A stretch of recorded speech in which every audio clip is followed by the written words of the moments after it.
നമസ്കാരം. ഞാൻ അമലക്ഷി. കഴിഞ്ഞ 2 മാസം മുമ്പാണ് ഡയറക്ടർ ആർ.ജെ. ഷാൻ അദ്ദേഹത്തിൻ്റെ ഇൻസ്റ്റാഗ്രാം അക്കൗണ്ടിൽ ഈ ഒരു പോസ്റ്റ് ഷെയർ ചെയ്തിരുന്നത്.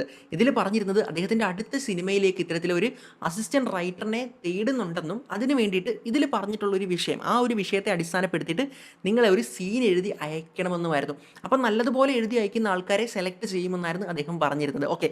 അപ്പോൾ ഇത്തരത്തിൽ ഉള്ള ഒരു പോസ്റ്റ് വന്ന സമയത്ത് നമ്മുടെ യൂട്യൂബിൻ്റെ കമ്മ്യൂണിറ്റി പോസ്റ്റിൽ ഞാൻ അത് ഷെയർ ചെയ്തിരുന്നു. ഇത് മാത്രമല്ല, ഒരു തിരക്കഥാകൃത്തിന് വരുന്ന ഏത് തരം ഓപ്പർച്യൂണിറ്റീസ് ആണെങ്കിലും അതെല്ലാം ഞാൻ കാണുകയാണെങ്കിൽ തീർച്ചയായിട്ടും നമ്മുടെ കമ്മ്യൂണിറ്റിയിൽ ഷെയർ ചെയ്യുന്നതാണ്, നിങ്ങൾക്ക് തീർച്ചയായിട്ടും നോക്കാവുന്നതാണ്. അങ്ങനെയാണെങ്കിൽ ഞാൻ ഇന്ന് ഈ ഒരു വീഡിയോ ചെയ്യാനുള്ള റീസൺ എന്താണെന്ന് വെച്ച് കഴിഞ്ഞാൽ, ഇതിന് അപ്ലൈ ചെയ്തതിന് ശേഷം അതിൻ്റെ ലാസ്റ്റ് ഡേറ്റ് കഴിഞ്ഞ സമയത്ത് നമ്മുടെ തന്നെ ടെലഗ്രാം ഗ്രൂപ്പിൽ ഇതിൽ അയച്ചിരുന്ന കുറേയധികം ആൾക്കാർ അവരുടെ ആ ഒരു സീൻ, അവർ അയച്ചിരുന്ന സീൻ അതിൽ അപ്ലോഡ് ചെയ്തിരുന്നു, അതിലേക്ക് ഇട്ടിരുന്നു. ഓക്കെ. അത് മാത്രമല്ല, കുറേ ആൾക്കാർ എനിക്ക് പേഴ്സണലി അയച്ചു തരികയും ചെയ്തിരുന്നു. അപ്പം ഞാൻ മനസ്സിലാക്കിയത് കുറച്ചധികം ആൾക്കാർക്ക് ആ ഒരു സീൻ നല്ല രീതിയിൽ, അതായത് ഫോർമാറ്റ് ഒക്കെ ചെയ്തിട്ട് നല്ല രീതിയിൽ എഴുതാനായിട്ട് അറിയാം. എന്നാൽ എങ്ങനെയാണ് ക്രിയേറ്റീവായിട്ട് അത് എഴുതേണ്ടതെന്ന് അറിയുകയില്ല. പല ആൾക്കാരും ഡയറക്റ്റായിട്ട് ആ ഒരു വിഷയം എടുത്ത് എഴുതി വെച്ചിരിക്കുകയാണ്. അങ്ങനെയാണെങ്കിൽ ഇതിനൊരു എക്സാമ്പിൾ പറയുകയാണെങ്കിൽ, ആർ.ജെ. ഷാൻ അദ്ദേഹത്തിൻ്റെ കോമ്പറ്റീഷന് വേണ്ടിയിട്ട് തന്നിരുന്ന വിഷയം എന്ന് പറയുന്നത്, ഇത്തരത്തിൽ ഒരാൾ നേരെ പോലീസ് സ്റ്റേഷനിലേക്ക് ചെല്ലുന്നു, അവിടെ കീഴടങ്ങുന്നു. ഇതായിരുന്നു അദ്ദേഹം തന്നിട്ടുള്ള വിഷയം. ഇതിനെ അടിസ്ഥാനപ്പെടുത്തിയിട്ടാണ് ഒരു സീൻ എഴുതാനായിട്ട് അദ്ദേഹം പറഞ്ഞിരുന്നത്. ഓക്കെ. അപ്പം ഡയറക്റ്റായിട്ട് ഈ സീൻ എഴുതി വെച്ച ആൾക്കാർ ചെയ്ത് എന്താണെന്ന് വെച്ച് കഴിഞ്ഞാൽ, ഞാൻ വായിച്ച് നോക്കിയപ്പോൾ മനസ്സിലാക്കിയതാണ്, ഒരു പോലീസ് സ്റ്റേഷൻ, ആ ഒരു പോലീസ് സ്റ്റേഷനിലേക്ക് ഒരു പ്രതി നേരെ കയറി ചെല്ലുന്ന സമയത്ത് പോലീസ് സ്റ്റേഷനിലെ കാര്യങ്ങളെല്ലാം നോർമലി അവിടുത്തെ തിരക്കും കാര്യങ്ങളൊക്കെ കാണിക്കുന്നു. നേരെ അദ്ദേഹം കയറി ചെന്നിട്ട് എസ് ഐ ഉണ്ടോ അല്ലെങ്കിൽ സി എ ഉണ്ടോ എന്ന് ചോദിക്കുന്നു. എന്താണ് കാരണമെന്ന് ചോദിക്കുമ്പോൾ അയാൾ ഒരു ക്രൈം ചെയ്തു, ഒരു മർഡർ അല്ലെങ്കിൽ എന്തോ ഒരു ക്രൈം ചെയ്തു എന്ന് പറയുന്നു. അപ്പോൾ അത് കേട്ട് പോലീസുകാർ, അവിടെ നിൽക്കുന്ന പോലീസുകാർ ഞെട്ടുന്നു. ഞെട്ടിയതിന് ശേഷം ഒന്നെങ്കിൽ ദേഷ്യപ്പെട്ടിട്ട് നീ എന്തിനാണ് ചെയ്തതെന്ന് ചോദിക്കുന്നു. ചിലർ സമാധാനത്തോടെ ചോദിക്കുന്നു, എന്താണ് കാരണം എന്ന് ചോദിക്കുന്നു. അദ്ദേഹത്തിൻ്റെ റീസൺ, എന്തിനാൾ കൊന്നത്, ഇന്നാളെ കൊന്നതെന്നുള്ള റീസൺ പറയുന്നു. ശേഷം അദ്ദേഹത്തിൻ്റെ ആ ഒരു അറസ്റ്റ് രേഖപ്പെടുത്തുന്നു. ഇതാണ് പല ആൾക്കാരും ഡയറക്റ്റ് എഴുതിയ ആ ഒരു സീൻ എന്ന് പറയുന്നത്. അപ്പം എന്താണ്, അവർ തന്ന ഒരു വിഷയം തന്നു, ആ വിഷയം അതേപോലെ ഡയറക്റ്റായിട്ട് എടുത്ത് എഴുതി വെക്കുകയും ചെയ്തു. അപ്പോൾ ഒരു സീൻ എഴുതുന്ന സമയത്ത് നിങ്ങളും ഇങ്ങനെ ഡയറക്റ്റായിട്ടാണ് ഈ ഒരു സീൻ എഴുതുന്നതെങ്കിൽ അത് കൂടുതൽ എൻഗേജ് ചെയ്യിക്കുകയില്ല. അതായത് ആ ഒരു സീൻ കണ്ടുകൊണ്ടിരിക്കുന്ന ആൾക്കാർക്ക് അത് വീണ്ടും കണ്ടുകൊണ്ടിരിക്കാൻ തോന്നില്ല, കാരണം അത് ഡയറക്റ്റ് കാര്യങ്ങൾ പറഞ്ഞു പോവുകയാണ്. അപ്പോൾ ഇങ്ങനെയല്ല ഒരു സീൻ എൻഗേജിംഗ് ആയിട്ട് എഴുതേണ്ടത്. അപ്പോൾ നാളെ നിങ്ങൾ ഏതൊരു സീൻ എഴുതാനായിട്ട് പോകുന്ന സമയത്തും രണ്ട് കാര്യങ്ങൾ നിങ്ങളുടെ മനസ്സിൽ വെച്ചുകൊണ്ട് നിങ്ങൾ ആ ഒരു സീൻ എഴുതാനായിട്ട് ശ്രമിക്കുകയാണെങ്കിൽ തീർച്ചയായിട്ടും ആ ഒരു സീൻ കൂടുതൽ എൻഗേജിംഗ് ആവുന്നതായിരിക്കും, അതുപോലെ തന്നെ കൂടുതൽ ക്രിയേറ്റീവ് ആവുന്നതായിരിക്കും. അപ്പോൾ ഇന്നത്തെ വീഡിയോയിലൂടെ എന്തെല്ലാമാണ് ആ രണ്ട് കാര്യങ്ങൾ അപ്ലൈ ചെയ്യുകയാണെങ്കിൽ എങ്ങനെയാണ് നിങ്ങളുടെ ആ ഒരു സീൻ ബെറ്റർ ആകുന്നത്, കൂടുതൽ എൻഗേജിങ് ആകുന്നത്, അതുപോലെ തന്നെ ഈ രണ്ട് കാര്യങ്ങൾ, ഞാൻ ഈ പറയാൻ പോകുന്ന രണ്ട് കാര്യങ്ങൾ ഉപയോഗിച്ചുകൊണ്ട് ഈ പറഞ്ഞിട്ടുള്ള ആ ഒരു സീനെ, ഈ ഒരു വിഷയത്തിൻ്റെ ആ ഒരു സീനെ എങ്ങനെ ഞാൻ എൻഹാൻസ് ചെയ്തു പറയുന്നു തുടങ്ങിയ കാര്യങ്ങളാണ് ഇന്നത്തെ വീഡിയോയിലൂടെ പറയാനായിട്ട് പോകുന്നത്. അങ്ങനെയാണെങ്കിൽ നമുക്ക് വീഡിയോയിലേക്ക് കടക്കാം. അപ്പോൾ ആദ്യത്തെ കാര്യമാണ് പർപ്പസ്. നിങ്ങളൊരു സിനിമയ്ക്ക് സീൻ എഴുതുന്ന സമയത്ത് അതിൽ ഒരുപാട് സീൻ കാണുമല്ലോ, അല്ലെങ്കിൽ 100 120 സീനൊക്കെ ഉണ്ടാവും. അപ്പോൾ ഓരോ സീനും വ്യക്തമായിട്ടുള്ള പർപ്പസ് ഉണ്ടെന്നുള്ള കാര്യം ഉറപ്പുവരുത്തുക. ആ പർപ്പസ് എന്താണെന്നുള്ള കാര്യം റൈറ്ററായ നിങ്ങൾ കൃത്യമായിട്ട് മനസ്സിലാക്കിയിരിക്കണം. ഇൻ കേസ് നിങ്ങളൊരു സീൻ എഴുതി, ആ ഒരു സീന് പർപ്പസ് ഒന്നും ഇല്ലെന്ന് നിങ്ങൾക്ക് തോന്നുകയാണെങ്കിൽ അതിനർത്ഥം എന്താ, ആ ഒരു ഡ്യൂറേഷൻ 2.5 മണിക്കൂറെങ്കിൽ ആ ഒരു ഡ്യൂറേഷൻ ഫില്ല് ചെയ്യാനായിട്ട് നിങ്ങൾ വെറുതെ ഓരോ കാര്യങ്ങൾ കുത്തിക്കയറ്റിയെന്നാണ് അതിനർത്ഥം. അത് പാടില്ല. ആവശ്യമുള്ള സാധനങ്ങൾ മാത്രമേ, പ്രോപ്പറായിട്ടുള്ള പർപ്പസോട് കൂടി മാത്രമേ ഒരു സീൻ എഴുതാനായിട്ട് പാടുള്ളൂ.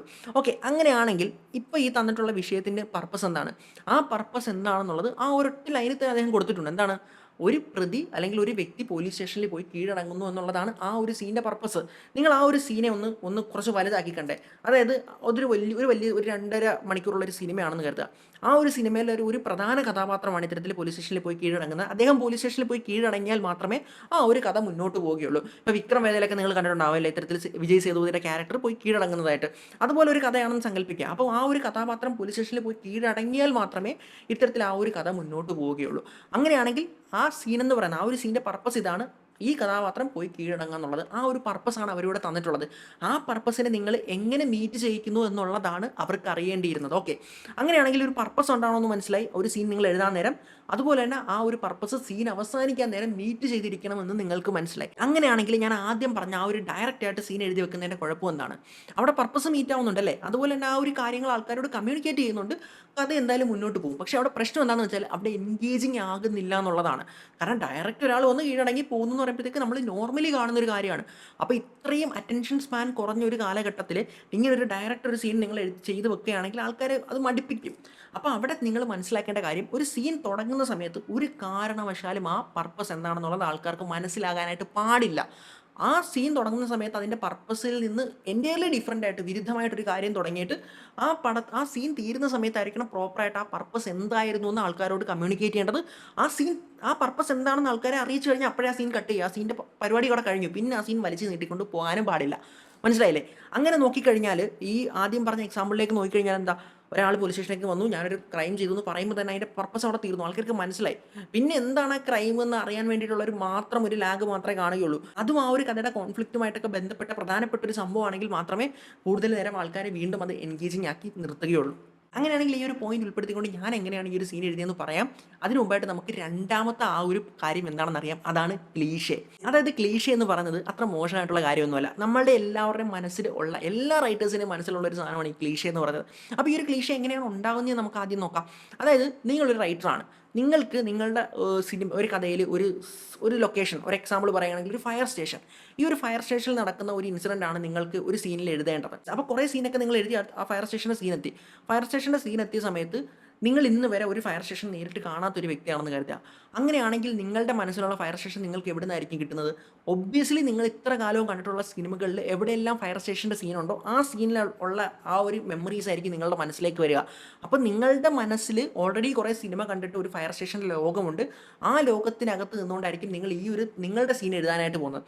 അപ്പോൾ ഓട്ടോമാറ്റിക്കായിട്ട് ഈ പറയുന്ന സിനിമകളെല്ലാം തന്നെ അതിലേക്ക് സ്വാധീനിക്കും. അപ്പോൾ ഈ പറയുന്ന സിനിമകൾ നിങ്ങൾ മാത്രമല്ല, ഈ പറഞ്ഞ ഓഡിയൻസ് എല്ലാവരും കണ്ടിട്ടുള്ള സിനിമയായിരിക്കും. അപ്പോൾ ആ ഒരു ഓർമ്മകളൊക്കെ എടുത്ത് അക്യുമുലേറ്റ് ചെയ്ത് വെച്ചിട്ട് ആ ഓർമ്മകൾക്കുള്ളിൽ നിങ്ങളൊരു സീൻ ബിൽഡ് ചെയ്യുകയാണെങ്കിൽ ഓട്ടോമാറ്റിക്കായിട്ട് അത് ക്ലീഷ് ആകാനുള്ള സാധ്യതയുണ്ട്. അപ്പോൾ ആദ്യമായിട്ട് നിങ്ങളുടെ മനസ്സിൽ വരുന്ന ഫസ്റ്റ് തോട്ട് എന്ന് പറയുന്നത് ഇങ്ങനെ നിങ്ങൾ മുമ്പ് കണ്ട സിനിമകളുടെ വിഷ്വൽസും അല്ലെങ്കിൽ ആ ലൊക്കേഷനൊക്കെ ആയിരിക്കും. അതുകൊണ്ട് തന്നെ നിങ്ങളുടെ ഈ സീൻ ക്ലീഷ് ആവാനുള്ള സാധ്യതയുണ്ട്. അപ്പോൾ ആ വരുന്ന ഫസ്റ്റ് തോട്ട് അത് നിങ്ങൾ ബേസ് ആയിട്ട് ഒരു ഫസ്റ്റ് ഡ്രാഫ്റ്റിൽ ചുമ്മാ എഴുതി വെക്കുക. അത് കഴിഞ്ഞിട്ട് അതിന് പുറത്ത് എങ്ങനെ ബെറ്റർ ആക്കാമെന്ന് ശ്രമിച്ചിട്ടായിരിക്കണം അത് എഴുതേണ്ടത്. അപ്പോൾ അതിൻ്റെ സിമ്പിൾ ടിപ്പ് പറഞ്ഞു തരാനാണെങ്കിൽ നിങ്ങൾ ഇത്രയും കുറേ സിനിമകൾ കണ്ടിട്ടായിരിക്കുമല്ലോ ഈ ലൊക്കേഷനൊക്കെ നിങ്ങളുടെ മനസ്സിൽ വന്നത്. പകരം നിങ്ങൾ നേരിട്ട് അത്തരം ലൊക്കേഷൻസിലേക്ക് പോകുക. ഇപ്പോൾ നിങ്ങളുടെ വീടിനടുത്തുള്ള 10 ഫയർ സ്റ്റേഷൻ ഉണ്ടെങ്കിൽ ഈ 10 ഫയർ സ്റ്റേഷനും വിസിറ്റ് ചെയ്യുക. അങ്ങനെ വിസിറ്റ് ചെയ്ത് കഴിയുമ്പോഴത്തേക്കും അവിടെ നിങ്ങൾക്ക് കിട്ടുന്ന എക്സ്പീരിയൻസ് എന്ന് പറഞ്ഞാൽ ഡയറക്റ്റ് എക്സ്പീരിയൻസ് ആണ്. ആ എക്സ്പീരിയൻസിൽ നിന്ന് അവിടെ നിങ്ങളൊരു വേൾഡ് ക്രിയേറ്റ് ചെയ്യാൻ ശ്രമിക്കുകയാണെങ്കിൽ നിങ്ങൾക്ക് കുറച്ചുകൂടെ ബെറ്റർ ആയിട്ട് ആ ഒരു സീൻ എഴുതാനായിട്ട് പറ്റും. ഇവിടെ ഫയർ സ്റ്റേഷൻ്റെ എക്സാമ്പിൾ ഞാൻ പറഞ്ഞു എന്ന് മാത്രമേ ഉള്ളൂ. ഇവിടെ ഏത് സീനാണെങ്കിലും, അത് പോലീസ് സ്റ്റേഷൻ ആയിക്കോട്ടെ, ഫയർ സ്റ്റേഷൻ ആയിക്കോട്ടെ, ഇനി ഏത് ലൊക്കേഷൻ ആണെങ്കിലും അവിടെ നേരിട്ട് പോയി വിസിറ്റ് ചെയ്യാനോ അല്ലെങ്കിൽ അവരുടെ PROനെ വിളിച്ചിട്ട് നിങ്ങൾക്ക് വേണ്ടി ഇൻഫർമേഷൻസ് ചോദിക്കാനോ ഒക്കെ പറ്റുകയാണെങ്കിൽ കുറച്ചുകൂടെ ആ ഒരു സീൻ റിയൽ ലൈഫ് അല്ലെങ്കിൽ റിയലിസ്റ്റിക് ആക്കാനായിട്ട് നിങ്ങൾക്ക് പറ്റുന്നതാണ്. അങ്ങനെയാണെങ്കിൽ ഈ ഒരു വിഷയത്തെ അടിസ്ഥാനപ്പെടുത്തിയിട്ട് ഞാനാണെങ്കിൽ എങ്ങനെയായിരിക്കും ആ ഒരു സീൻ എഴുതുന്നതെന്ന് നമുക്ക് നോക്കാം. അതിനു മുമ്പ് എനിക്കൊരു കാര്യം എടുത്തു പറയാനുള്ളത്, ഈ ഒരു കോമ്പറ്റീഷനിൽ ഞാൻ പങ്കെടുത്തിട്ടില്ല കേട്ടോ. കാരണം മറ്റു ചില പേഴ്സണൽ കാര്യങ്ങളൊക്കെ ഉള്ളതുകൊണ്ടും മറ്റു ചില വർക്കുകളൊക്കെ ഉള്ളതുകൊണ്ടും അതിന് ടൈം ഇല്ലാത്തതുകൊണ്ട് തീർച്ചയായിട്ടും ഞാനതിൽ പങ്കെടുത്തിട്ടില്ല. അപ്പോൾ അതുകൂടി എനിക്ക് പറയണമെന്ന് തോന്നി. അങ്ങനെയാണെങ്കിൽ നമുക്ക് ആ ഒരു സ്ക്രീൻ പ്ലേ ഞാൻ എങ്ങനെയാണ് എഴുതുന്നതെന്ന് നോക്കാം. ഒരു പോലീസ് സ്റ്റേഷൻ, രാത്രി, നല്ല മഴയുള്ള സമയം, ഒരു ഓട്ടോറിക്ഷ സ്റ്റേഷൻ്റെ മുന്നിലേക്ക് വന്ന് നിൽക്കുന്നു. ആ ഒരു ഓട്ടോറിക്ഷയിൽ നിന്ന് ഒരു 50-55 വയസ്സുള്ള ഒരു ഡ്രൈവർ പുറത്തേക്ക് ഇറങ്ങുന്നു. നല്ല മഴയാണ്, അദ്ദേഹത്തിൻ്റെ കയ്യിൽ ഒരു ബാഗുണ്ട്. ആ ബാഗ് തലയിൽ പിടിച്ചിട്ട് അദ്ദേഹം ഓടി സ്റ്റേഷനകത്തേക്ക് കയറുകയാണ്. സ്റ്റേഷൻ്റെ ഫ്രണ്ടിൽ പാറാവുകാരോ അങ്ങനെ ആരുമില്ല. അദ്ദേഹം സ്റ്റേഷനകത്തേക്ക് കയറുന്ന സമയത്ത് റൈറ്ററും മറ്റൊന്ന് രണ്ട് പോലീസുകാരും മാത്രമാണുള്ളത്. നേരെ കയറിയിട്ട് അദ്ദേഹം പറയുകയാണ് CI സാറിനെ ഒന്ന് കാണണമെന്ന് പറയുന്നു. അപ്പം അയാൾ ചോദിക്കുകയാണ്, ഈ നേരത്തോ? CI സാർ ഇപ്പോൾ വീട്ടിലായിരിക്കും, എന്താ കാര്യം എന്ന് ചോദിക്കുന്നു. അപ്പോൾ അദ്ദേഹം പറയുകയാണ്, അദ്ദേഹത്തിൻ്റെ ഓട്ടോയിൽ ഒരു ചെറുപ്പക്കാരൻ വന്ന് കയറിയിരുന്നു, ആ പുള്ളിയുടെ ബാഗ് മറന്നു വെച്ചിട്ടുണ്ട്, ആ ബാഗ് തിരിച്ചു കൊടുക്കാനാണെന്ന്. അപ്പോൾ ആ ഒരു ബാഗ് ആ ഒരു റൈറ്റർ വാങ്ങുകയാണ്, പോലീസുകാരൻ വാങ്ങുകയാണ്. എന്നിട്ട് ബാഗ് പുള്ളി കൊടുത്തോളാം എന്ന് പറയുന്നു. നേരെ നിങ്ങളുടെ നമ്പരും പേരും എല്ലാം അവിടെ എഴുതി കൊടുത്തിട്ട് പൊക്കോളാനും പറയുന്നു. അങ്ങനെ നമ്പരും പേരും എഴുതി കൊടുക്കാനായിട്ട് ചെല്ലുന്ന സമയത്ത് മറ്റൊരു റൈറ്റർ ഇരിപ്പുണ്ട്. പുള്ളി അത് എഴുതുന്ന സമയത്ത് ചോദിക്കുകയാണ്, നിങ്ങൾ എവിടെയോ കണ്ടിട്ടുണ്ടല്ലോ എന്ന്. അപ്പം ഇതേ ഓട്ടോറിക്ഷ ഡ്രൈവർ കഴിഞ്ഞ വർഷം ഇതേ ദിവസം ഇത്തരത്തിൽ ആ ഒരു സ്റ്റേഷനിലേക്ക് വന്നിരുന്നു. തൻ്റെ മകളുടെ മരണവുമായി ബന്ധപ്പെട്ട് പരാതി കൊടുക്കാനാണ് വന്നിരുന്നത്. അപ്പോൾ ആ ഒരു കേസിൻ്റെ വിധി ഇന്ന് വന്നിട്ടുണ്ടായിരുന്നു, അന്ന് കൊടുത്ത കേസിൻ്റെ വിധി. അതിൽ ആ പറയുന്ന കുറ്റക്കാരനായിട്ട് ആരോപിക്കപ്പെട്ട വ്യക്തി ആ കുറ്റവിമുക്തനായെന്നുള്ള വിധി ഇന്നായിരുന്നു വന്നത്. അപ്പം അത് ഓർത്തിട്ട് ആ ഒരു പോലീസുകാരൻ പറയുന്നുണ്ട്, നിങ്ങളോട് അന്നേ പറഞ്ഞില്ലേ ഈ കേസിനും വഴക്കിനൊന്നും പോകണ്ട എന്ന്, അവരൊക്കെ വലിയ ആൾക്കാരാണെന്നുള്ള രീതിയിലൊക്കെ സംസാരിക്കുന്നു. പുള്ളി വളരെ വിഷമത്തോടു കൂടി ഒന്നും ചെയ്യാൻ പറ്റാത്ത രീതിയിൽ അവിടെ നിൽക്കുകയാണ്. അങ്ങനെ ആ ഒരു മറ്റേ പോലീസുകാരൻ ആ ഒരു ബാഗ് തുറന്ന് അതിൽ കൈയിട്ട് എടുക്കുന്ന സമയത്ത് ആ ബാഗിനകത്തൊരു കൈപ്പത്തി, മുറിഞ്ഞ ഒരാളുടെ ഒരു കൈപ്പത്തി ഒരു പീസ് ഇരിക്കുകയാണ്. പോലീസുകാരൻ പെട്ടെന്ന് പേടിച്ചിട്ട് ആ കൈ താഴെ ഇടുന്നു. ഇത് ആരുടെ കൈപ്പത്തിയാണ്, എന്താണെന്ന് ചോദിക്കുകയാണ്. അപ്പോൾ ഈ ഓട്ടോ ഡ്രൈവർ പറയുകയാണ്, എൻ്റെ മകൾക്ക് കിട്ടേണ്ടിയിരുന്ന നീതി നഷ്ടപ്പെട്ടു, അതുകൊണ്ട് ഞാൻ തന്നെ ആ ഒരു നീതി അവൾക്ക് വേണ്ടിയിട്ട് നേടിക്കൊടുത്തു എന്നുള്ള രീതിയിൽ പറയുകയാണ്. ബോഡി ഓട്ടോറിക്ഷയിൽ പുറത്തിരിപ്പുണ്ടെന്ന് പറയുന്നു. പോലീസുകാർ പെട്ടെന്ന് കുടയൊക്കെ എടുത്തിട്ട് പോയി നോക്കുന്ന സമയത്ത് ആ ഒരു ഓട്ടോറിക്ഷയുടെ പുറയിൽ ആ ഒരാൾ മരിച്ചിരിപ്പുണ്ട്. ഒരു ചെറുപ്പക്കാരൻ, അയാളുടെ മകളെ കൊന്ന ആരാണോ ആ പയ്യൻ അവിടെ മരിച്ചിരിപ്പുണ്ട്. അങ്ങനെ ആ ഒരു കാര്യം ഇവർ വയർലെസ്സിൽ വിളിച്ച് കമ്മ്യൂണിക്കേറ്റ് ചെയ്യുന്നു. CAനെ വിളിക്കാൻ നോക്കുന്നു. CAനെ വിളിക്കുന്ന സമയത്ത് കോള് കിട്ടുന്നില്ല. CAനെ കുറേ നേരം വിളിച്ചുകൊണ്ടിരിക്കുന്നു, കോള് കിട്ടുന്നില്ല. അങ്ങനെ നോക്കുന്ന സമയത്ത് പെട്ടെന്ന് ഈ ഡെഡ് ബോഡിയുടെ 2 കൈയുമുണ്ട്. ആ 2 കൈയും പോയിട്ടില്ല. അപ്പോൾ തന്നെ വീണ്ടും ടെൻഷനായിട്ട് ഇയാളെ ഒന്ന് ചോദ്യം ചെയ്യുന്ന സമയത്ത് ഇയാൾ പറയുകയാണ്, ആ ഒരാളെ കൂടി കൊന്നിട്ടുണ്ടെന്ന് പറയുന്നു. ഈ പറയുന്ന ആളെ സഹായിച്ച ഒരാളെ കൂടി കൊന്നിട്ടുണ്ടെന്ന് പറയുന്നു. അതാരാണെന്ന് അറിയാനുള്ള ആ ഒരു ടെൻഷനിൽ അവർ നോക്കുന്ന സമയത്ത്, ആ കൈപ്പത്തിയിലേക്ക് നോക്കുന്ന സമയത്ത് ആ കൈപ്പത്തിയിൽ ഒരു വാച്ച് കിടപ്പുണ്ട്. ആ വാച്ച് എന്ന് പറയുന്നത് സിഐയുടെ വാച്ചാണ്. അപ്പോൾ സിഐ മരണപ്പെട്ടു അല്ലെങ്കിൽ സിഐക്ക് എന്ത് സംഭവിച്ചു എന്നറിയാതെ ഓടുന്ന സമയത്താണ് സിഐ വീട്ടിലുണ്ട്. അദ്ദേഹം ഇപ്പോൾ പോയി കഴിഞ്ഞാൽ രക്ഷപ്പെടുത്താമെന്ന് ഈ ഒരു ഡ്രൈവർ പറയുന്നു. മുഴുവൻ വണ്ടിയും പോലീസ് വണ്ടിയും പുറത്തേക്ക് പോകുന്നു. അങ്ങനെ പുറത്തേക്ക് മുഴുവൻ വണ്ടിയും പോകുന്ന സമയത്ത് ഈ സ്റ്റേഷന് വെളിയിൽ തന്നെ കുറേ ഈ പറഞ്ഞ സ്ക്രാപ്പൊക്കെ ആയിട്ട് മോശമായിട്ട് കിടക്കുന്ന വാഹനങ്ങളില്ലേ, അതിലൊരു വാഹനത്തിൽ ഈ പറഞ്ഞ സിഐ ചോര വാർന്നിട്ട് മരിച്ചിരിക്കുന്നതായിട്ടാണ് കാണിക്കുന്നത്. അപ്പോൾ ഇങ്ങനെയായിരിക്കും ഞാൻ ആ ഒരു സീൻ ജസ്റ്റ് എഴുതി പോകാമെന്ന് പറയുന്നത്. ഇത് ഞാനൊരു 10 മിനിറ്റ് കൊണ്ട് ജസ്റ്റ് ഈ ഒരു വീഡിയോ ചെയ്യുന്നതിന് മുമ്പായിട്ട് എന്തൊക്കെ ഉൾപ്പെടുത്തി എങ്ങനെ ചെയ്യണമെന്ന് തിങ്ക് ചെയ്തിട്ട് എഴുതിയ ഒരു സാധനം മാത്രമാണ്. പെർഫെക്റ്റ് അല്ലാന്ന് എനിക്ക് തന്നെ അറിയാം.